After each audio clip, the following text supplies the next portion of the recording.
This channel is supported by my books, including my new book, Fishing the Edge, Techniques and Tales from Surf, Boat, and Kayak, a bestseller on Amazon. Hey, these books make great holiday gifts. You can learn more at johnskinnerfishing.com and on Amazon. Hey, I've got some really good stuff on this one. I've got a new underwater video. There is a jig drop with a crab. This is what happens. You feel all those bites. You think there's a fish. No, there's 15 or 20 fish. And you're going to see on this particular one, the bigger fish is going to pick it up, swim away. There he is. Come on, pick it up, swim away. And this is when you set the hook. And there he goes. We'll watch it in slow motion. And yeah, I'm going to have numerous jig drops. And we're going to fish. So there's the guy. He picked it up. See where the X is. And then off he goes. We're going to go slow. He's going to go out of the frame. He's got it in his mouth. And there he is. Oh, and X again. You can see the jig. You know, this is what it's about. And here's another one. That's a bigger blackfish. Swimming off with the jig. Up it goes. Yeah, I'm excited about this. Yeah, I'm excited because, you know, it's just really hard to get that on video because I've wasted a lot of time trying, but got it this time. All right, so, and this is up in the boat. You know what, this is actually the second part of a trip. I've got a limit of blackfish in the cooler and a couple sea bass, and I caught some stripers, and then I moved on to another spot where I want to catch the dying current so I can get the underwater video. And here, hey, this is where I am. I've got a big boulder. You see that lighter colored stuff? That's actually yellow, and that's why sometimes you see golden blackfish. But so that's where the camera is going to be, although I'm going to swing it away from there. But I wanted to show you that so you don't think I'm just, you know, fishing over sand. I am very, very close to that boulder. Okay, I'll have links to all of the gear in the video description. If you like this video, please hit the like button. And hey, if you like this kind of content, please consider subscribing if you're not already a subscriber. All right, this being the first drop, you know, I don't quite have all the fish under the boat yet, so it's going to take a few seconds. And by a few seconds, maybe it's going to take 10, 15 seconds for that tip to start bouncing. I'll move it a little just to get the attention of the fish. But once they're under the boat, you'll see how many are under there. Going to wait through all those little bites, and this video is going to show exactly, the underwater video is going to show exactly why you have to wait through all of that until a bigger fish swims away with it, then set the hook. Yeah.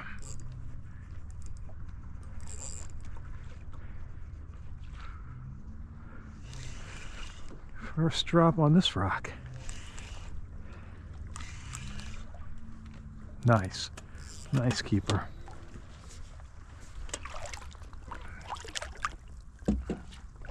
That's encouraging.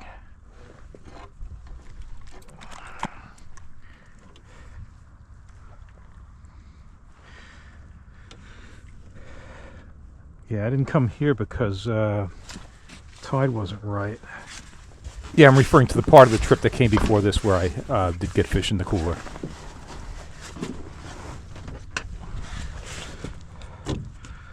You're lucky. All right, the first couple drops are slightly off frame, but there, you know, there it is, goes down. Now, something I want to point out is you're going to see a lot of porgies, those silverfish, in this video. I'm going to catch a lot of blackfish. I forget how many keepers. It's like 10 keepers, more shorts than keepers. 0 porgies that I caught. And what happens, what I've seen is the porgies will oftentimes move in first on the jig, if they can. There you go. But as soon as those blackfish go in there, the porgies get pushed off. The porgies do not compete with the blackfish. And so if you're catching a lot of porgies doing this, you're setting the hook too early. And I've seen this happen when I've fished with other people in the boat, and they're catching porgies. I'm not, because I'm waiting. The porgies aren't swimming off with the jig. The blackfish picking it up, swimming off. Now, you see me lifting the jig there. I'm surprised I'm doing that. I know what I'm doing there. It's that I'm trying to make sure I still have bait after getting a bunch of little bites. Oop, you see that guy swam off to the left? Yeah, he swam away with it out of the frame, got caught. All right, and the bait, green crabs, cut in half, legs cut off, hooked basically around where the leg sockets are. Nice firm hook up there. And by the way, I fish for sheep's head exactly the same way down in Southwest Florida. I use like a 1/4 ounce jig head, a piece of mud crab, And it's the same thing. You have to wait through the little bites, which in the case there are usually mangrove snappers, small ones, and wait for the jig to move, and then that's a sheep's head.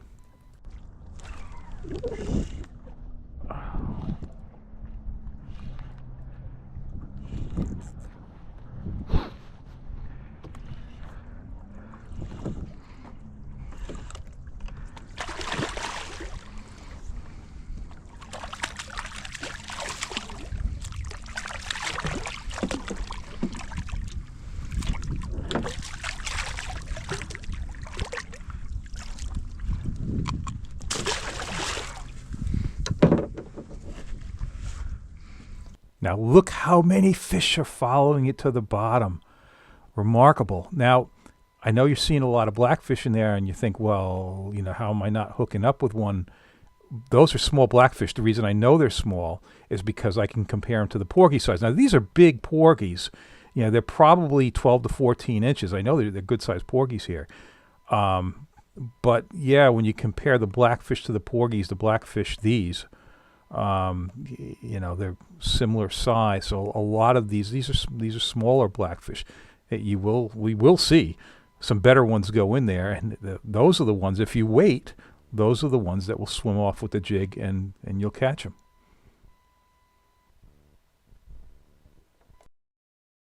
You know, a real nice thing about jig fishing is you don't gut hook fish doing this. You know, I know guys who fish conventional rigs, you know, sinker and then a hook on a leader, and you know, they tell me, yeah, we gut hook a lot of fish. Yeah, that's not something that happens with the jigs, so the fish go back in good shape.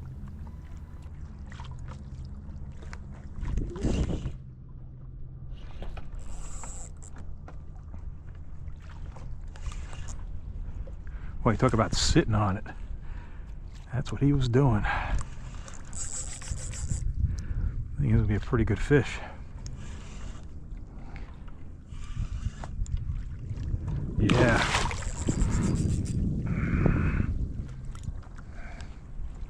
Yeah, that's a good one. Hoo-wee.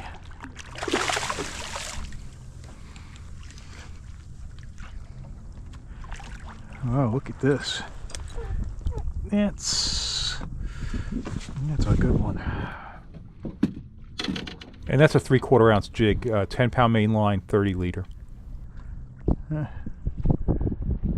Okay. All right, there's no sound on this camera, so if I'm not talking, you're not going to hear anything. So looking at the jig drop, you know, to me, the jig looks heavy because it just sinks to the bottom so quickly, but that was kind of intentional. I know I could have gone to a 1/2 ounce here because there's very little current, but I was going a little heavier because I wanted to keep it in the video frame. I didn't want it drifting out of the video frame. Ideally, you want to go as light a jig weight as possible so that when they pick it up, they don't feel the weight.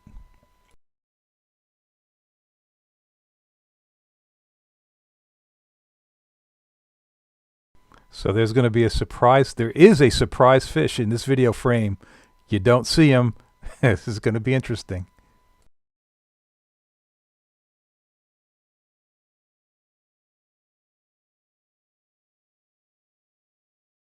Yeah, what is a fluke doing in Long Island Sound in November? But that's what that is. Yeah. And boy, when he did that, everybody scattered. That was very surprised. All the fish were surprised at that. And really bolted out of there. All right, let's catch a couple off the other camera angle.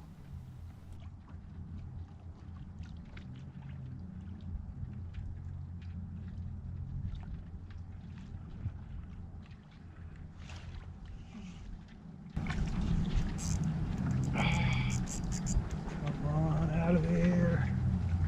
Oh, you feel the rock.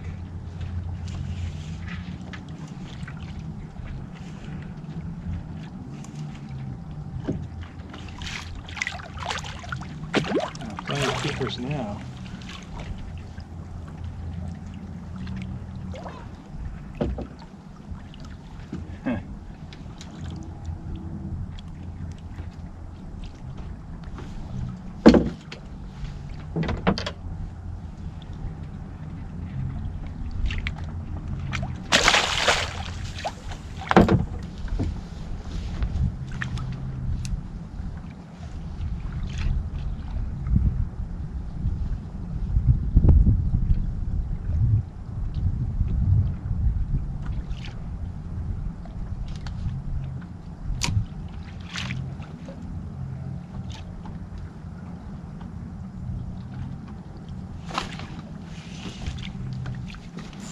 Oh yeah.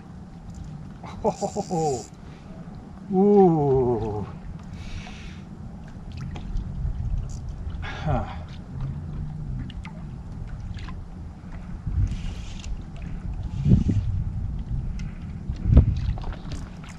I gotta lighten up now. Lighten up. Oh, this way.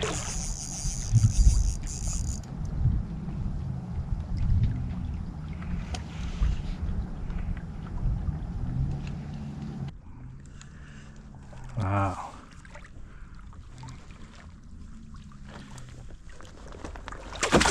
Wow.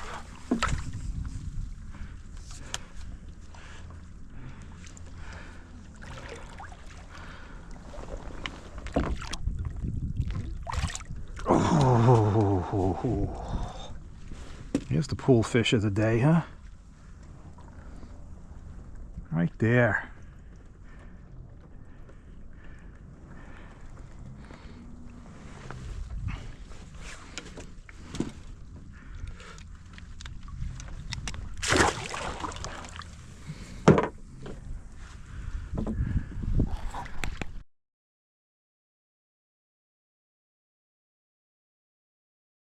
Now, this is a great example of how if you set the hook too early, you might catch a porgy. So you're going to see me lift the jig here. It's not a hook set, it's just a lift. And look at that, the fluke came up at it. Not sure why I lifted it. I'm surprised I lifted it that high. I think maybe I felt a lot of quick taps and I was just trying to see if the bait was still on.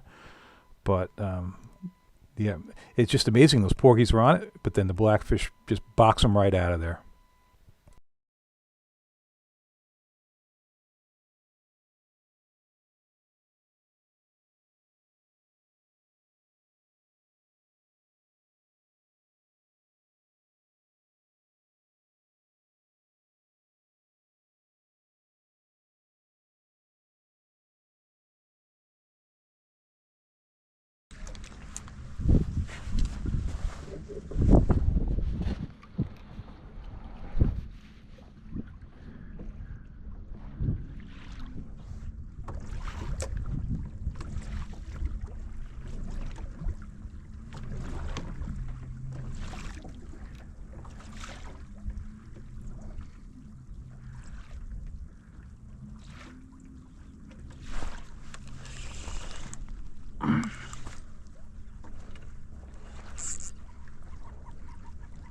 So I noticed on that one, the tip actually came up. Sometimes the fish grab it; they don't, run to the side. They might come up a little bit or come towards you. And what you feel is slack. If you are down there, you feel slack. You set the hook because that's a fish swimming with it.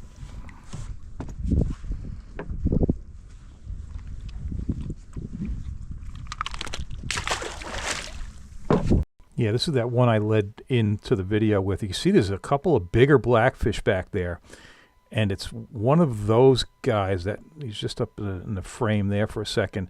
When the bigger one comes in, they really are the ones that push out the other ones. There he is, quick too. There he goes, and up he goes. Yep. And then the other ones will mess around with scraps, I suppose.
Yeah, kind of playing soccer with that Uncle Moe's de-hooker.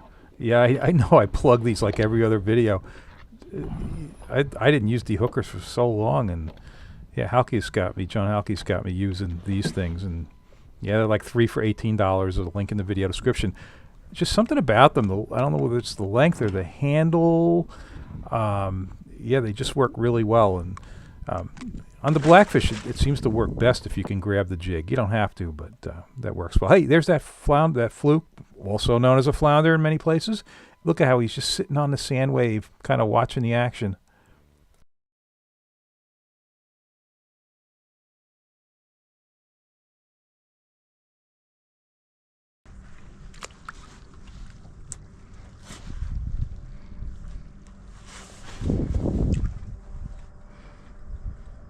Yeah, you see me looking down at my phone. That's what I'm doing there. That's because I've got a live feed from the camera, and I'm not trying to like hook the fish that I see or anything. I'm just trying to make sure that I'm getting the jig in the video frame. And yeah, this video is coming off basically a broken drone that has got the propellers are frozen. However, you can see the wire going into the water. I figured out a way to rig it up and to get this view, and that's how I'm getting it. But this newer drone that I have that you're going to see me using in Florida a lot, that one has a procedure to flush out the propellers. This one didn't, and yeah, it froze up.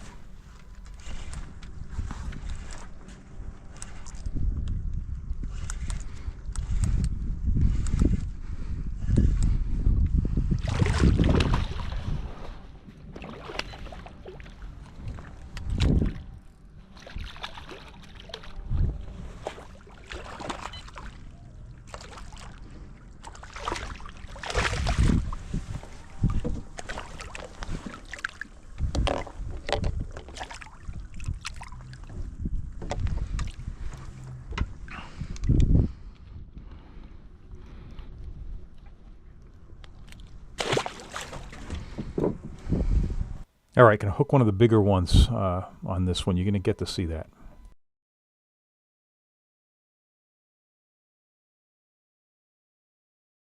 All right, the porgy's gonna be on it first, but the big guy's gonna move in from the right.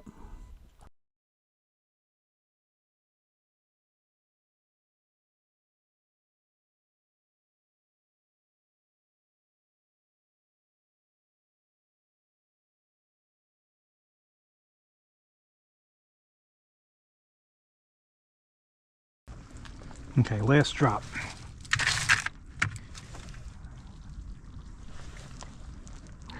One of those half a crab pieces in there.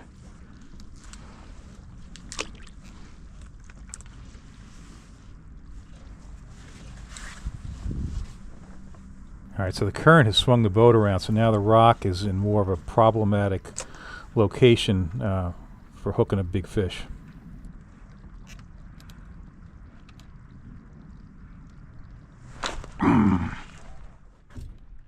All right, after this one, that's it. Oh. Whoa. Oh.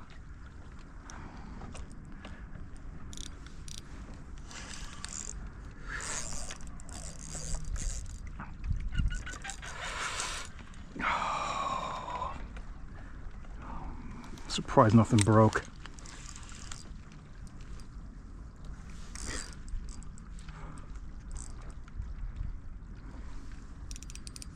And this is it. This is my last drop for what's been a great day.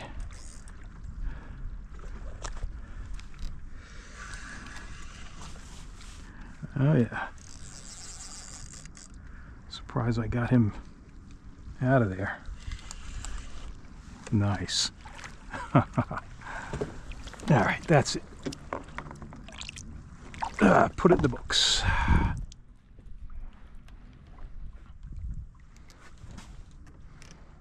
Okay, if you like this video, please hit the like button. If you're not already a subscriber and you like this kind of content, please subscribe.